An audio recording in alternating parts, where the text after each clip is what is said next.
Bonjour, je me nomme Boukari Kassougué. Alors, bienvenue à mon cours de microéconomie, axé sur le chapitre 1, section 2.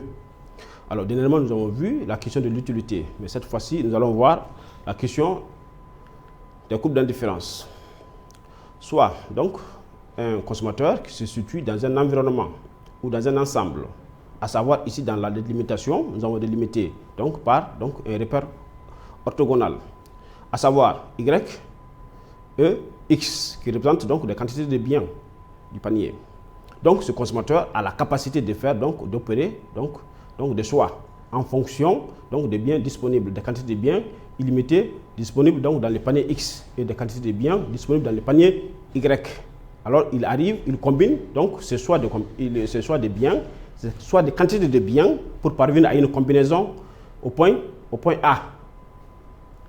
Alors, finalement, lorsque ce consommateur se trouve dans un autre environnement avec plusieurs quantités de biens et qui se trouve sur une courbe d'indifférence, alors la courbe d'indifférence par définition est l'ensemble des quantités de biens, ici dans notre exemple X et Y, qui procurent le même niveau d'utilité à un consommateur. Donc finalement, si le consommateur, les quantités de biens se trouvent sur une même courbe d'indifférence, le consommateur reste indifférent à la quantité de ces biens qui se trouvent sur la même courbe d'indifférence. Donc, qu'il consomme la quantité de biens A ou B ou C, le consommateur est indifférent. Donc, ça veut dire que ces quantités de biens, lui, procurent le même niveau d'utilité, le même niveau de satisfaction. Donc, c'est la raison pour laquelle on dit que le consommateur est indifférent à la quantité des biens qu'il consomme lorsque ces biens se trouvent sur une même courbe d'indifférence. Donc, alors, il se crée une petite différenciation lorsque il existe des paniers de biens. Donc, alors, avant, nous avions eu une seule courbe d'indifférence, comme dans ces cas, mais cette fois-ci, on se retrouve avec des quantités de biens qui se trouvent à des courbes d'indifférence différentes. À savoir, il peut passer une courbe d'indifférence au point D, comme par exemple au point A, comme également au point E et également au point F. Donc, alors finalement, on se trouve avec une quantité de biens qui soit accroît ou décroît. Donc, le consommateur est appelé à faire une combinaison de quantité de biens dans la courbe au niveau de la courbe d'indifférence. Mais dans l'autre cas, le consommateur doit, au lieu qu'il fasse une combinaison, il doit préférer une quantité de biens au détriment d'une autre quantité de biens. Parce que les quantités de biens de X contenues dans les paniers X est différent des quantités de biens contenues dans les paniers Y. Donc, raison pour laquelle il arrive qu'il y en a plusieurs quantités de biens qui se trouvent sur plusieurs courbes d'indifférence. Au niveau de D, au niveau du point A, au niveau du point E, au niveau du point F, ainsi de suite. Voilà. Donc, on ne se trouve pas dans la question d'indifférence, mais on se trouve finalement dans la question de préférence lorsque il y en a plusieurs courbes d'indifférence. Et l'ensemble de ces courbes d'indifférence qui se matérialisent ici sont appelées cartes d'indifférence. OK? Donc, mais lorsque c'est seulement la courbe d'indifférence la courbe verte qui existe, on dit courbe d'indifférence. Mais lorsqu'il y en a plusieurs courbes d'indifférence, on appelle carte d'indifférence. OK? Et cette carte d'indifférence, elle est croissante. Elle est croissante, c'est-à-dire la préférence augmente en fonction de la quantité de biens. Raison pour laquelle la préférence de I1 est moins préféré que I2 est moins préféré que I, donc ce qui veut dire que le I5 est préféré parmi tous les paniers de biens disponibles, donc sur notre graphique, notre carte d'indifférence. Bien. Alors, en termes de caractéristiques, la courbe d'indifférence est concave.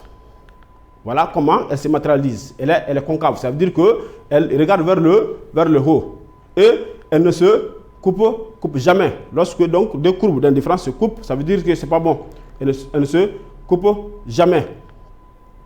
Donc, elles sont également décroissantes.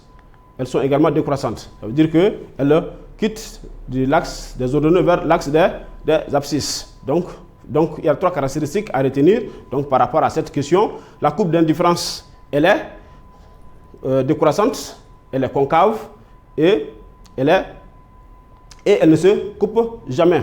Donc, voilà les 3 caractéristiques donc, de la courbe d'indifférence. Voilà. Un peu plus loin, donc, les courbes d'indifférence sont concaves comme on vient de voir dans le cas précédent. Alors, voilà la décroissance de la courbe d'indifférence. Donc, il est impossible au fait de trouver cette forme de courbe d'indifférence. Raison pour laquelle, donc, dans la représentation, on dit que c'est impossible. Donc, on ne peut pas trouver donc, une courbe d'indifférence qui est convexe, au fait, vers le haut. Voilà. Donc, voilà un tout petit peu les caractéristiques de la courbe d'indifférence. Un peu plus loin, alors, finalement, la question de combinaison consiste à combiner des biens ou plusieurs biens qui procurent le même niveau d'utilité, le même niveau de satisfaction au consommateur. Par contre, là, dans la cadre d'indifférence, on se trouve sur des questions de préférence. Et pour matérialiser donc cette question de préférence, alors, l'ensemble se traduit par ce qu'on appelle le taux marginal de substitution. À ne pas confondre le taux marginal de substitution technique. Le taux marginal de substitution technique est utilisé dans le cadre de la production. Le taux marginal de substitution subjectif est utilisé dans le cadre donc, de la consommation. À ne pas les confondre. Donc finalement, alors, le taux marginal de la substitution est le rapport, c'est-à-dire la variation donc, de la quantité de biens X et de Y. En termes donc, mathématiques, on arrive à la limite donc, de la variation de Y sur la variation de X. Ça veut dire quoi? Lorsque on revient dans notre courbe, alors,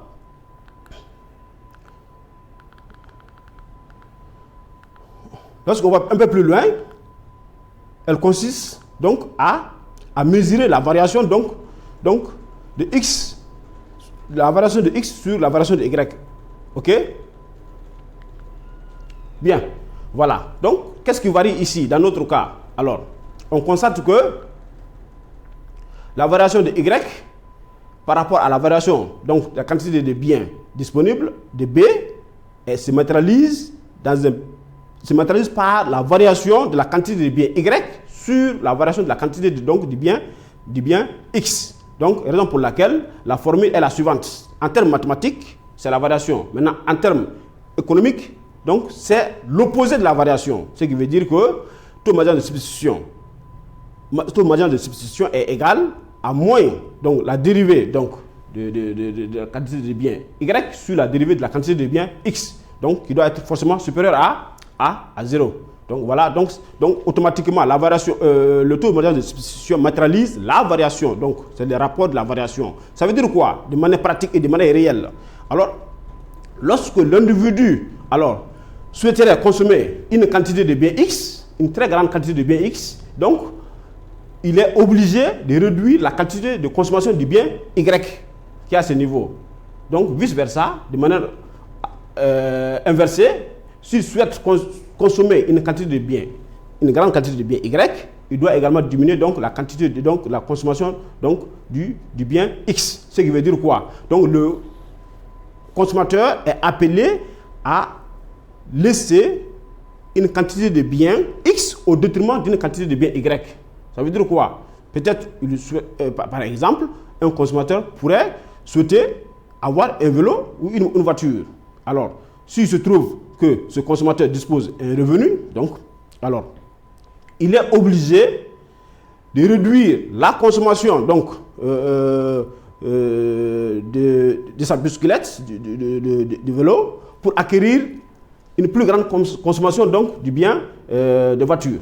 Ça, c'est un exemple. Donc, il existe plusieurs autres exemples. Donc, dans la vie courante, c'est juste un exemple pour dire qu'il est obligé de laisser un bien au détriment d'un autre qu'il souhaiterait acquérir plus, davantage. Voilà. Donc, c'est un tout petit peu la question donc, du taux marginal de substitution. À ne pas confondre avec le taux marginal de substitution technique utilisé dans la production. Voilà.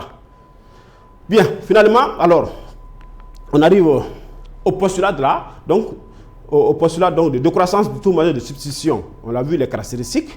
alors précédemment, finalement, cette décroissance est mesurée par ce qu'on appelle la tangente. Ici, nous ne l'avons pas utilisé, mais nous verrons plus tard sur la question de maximisation. Comment, c'est-à-dire que le consommateur peut parvenir à atteindre donc un niveau donc, de consommation équilibré ou un niveau de consommation optimal. Donc, en termes de postulat, donc, il faudrait toujours retenir que le taux majeur la courbe d'indifférence est concave, elle est décroissante. Et alors, donc ce sont des points qu'il ne faut pas du tout oublier et elle ne se coupe pas. Voilà, donc ce sont ces trois caractéristiques qui permettent donc de faire valoir la question donc de courbes d'indifférence. Bien. Alors, en termes de caractéristiques, au-delà des principes généraux économiques que nous venons de voir précédemment, alors il existe également des principes donc, individuels qui sont relativement individuels, ça veut dire en fonction du goût donc, des individus, donc, tout en considérant que la qualité dépend du consommateur, tout en considérant que l'utilité est fonction donc, de la question d'usage. Donc, ce qui nous permet de dire que ici, alors, les courbes d'indifférence ont également des formes particulières. Par exemple, lorsqu'on se situe dans une situation où, c'est-à-dire des biens sont soit complémentaires ou les biens, c'est-à-dire que où on arrive à compléter un bien par rapport à un autre. Nous l'avons vu précédemment dans le cours d'économie générale. Je ne souhaiterais pas y revenir là-dessus. On va survoler un tout petit peu. Donc, alors, mais ce qui est bien et ce qu'il faut comprendre dans cette mesure, les caractéristiques des biens complémentaires se matérialisent sous la forme de ces graphiques qu'il ne faudrait jamais oublier. Voilà. Donc, plus loin, au-delà de la complémentarité, il existe également des biens qui sont substituables, c'est-à-dire des biens qui s'ajoutent donc entre elles. Par exemple, le sucre, le café, et ainsi de suite. OK? Donc, la complémentarité, par exemple, la voiture, le pneu, donc, sont des biens complémentaires, ainsi de suite. Bien. Donc, les caractéristiques donc, des biens donc, substituables se manifestent de la sorte. Donc, on peut vous demander de schématiser ou de faire une représentation graphique donc, des biens complémentaires ou des biens substituables. Voilà. De 2 quantités de biens ou de 3 quantités de biens, ainsi de suite. Voilà. On arrive à d'autres. Voilà. OK. Alors, finalement, les biens sont complémentaires, mais quelquefois, les biens prennent la tendance de la complémentarité, prennent la tendance, c'est-à-dire qu'on sont sur la tendance donc, des biens complémentaires, mais ils ne sont pas tout à fait complémentaires, comme nous l'avons vu dans l'axe, donc à 90 degrés.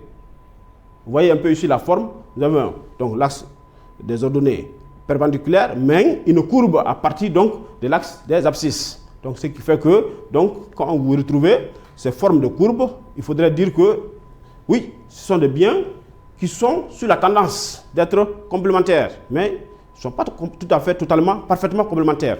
OK? Bien. C'est exactement la même chose pour le cas. Comme exemple, je pense que vous avez le café et le sucre. Voilà.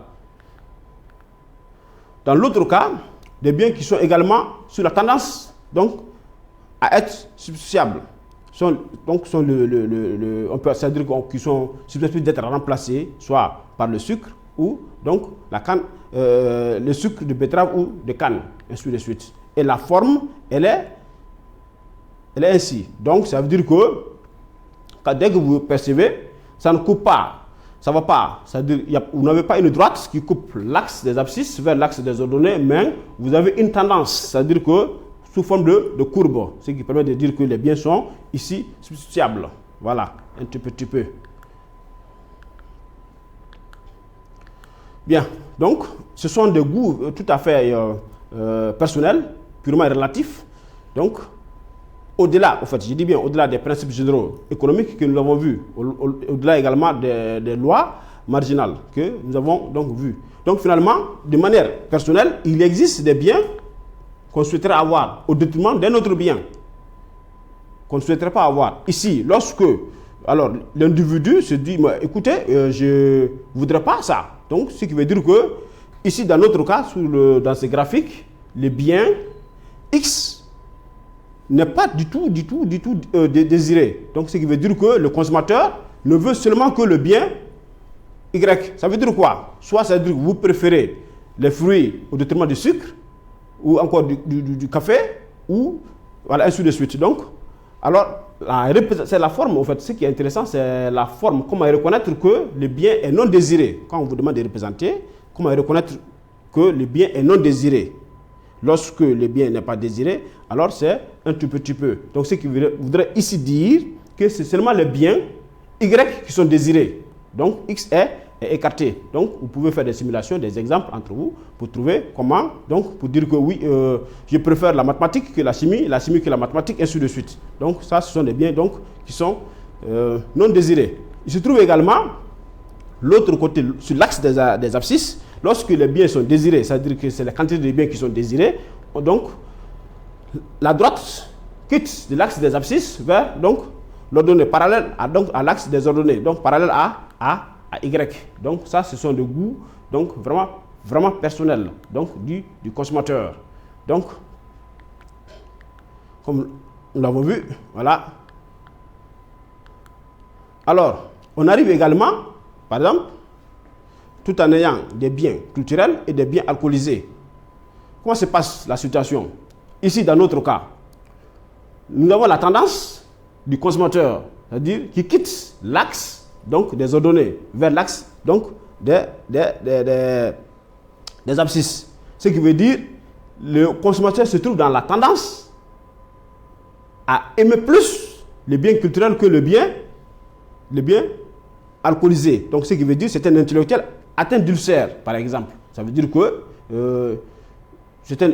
il préfère plus le bien culturel que le bien alcoolisé. Donc il se trouve dans une situation où il a assez trop consommé, voilà, des biens alcoolisés et finalement, il souhaiterait avoir que des biens culturels. Donc, en second exemple, donc dans ces cas de figure, l'intellectuel, on l'appelle un intellectuel atteint de l'ulcère à l'estomac. Dans le second cas, on arrive à la situation où le consommateur préfère, c'est-à-dire, quand vous regardez la forme de la courbe, elle est sous la tendance de quitter l'axe des abscisses vers l'axe donc des ordonnées, parallèle à l'axe, donc ainsi de suite. Donc ce qui veut dire qu'on est sous la tendance à aimer plus donc les biens alcoolisés que donc les biens culturels. Ce qui veut dire qu'on se trouve automatiquement par un consommateur ivrogne, illettré d'ailleurs. Voilà. Merci beaucoup. Merci, à la prochaine fois. Au revoir.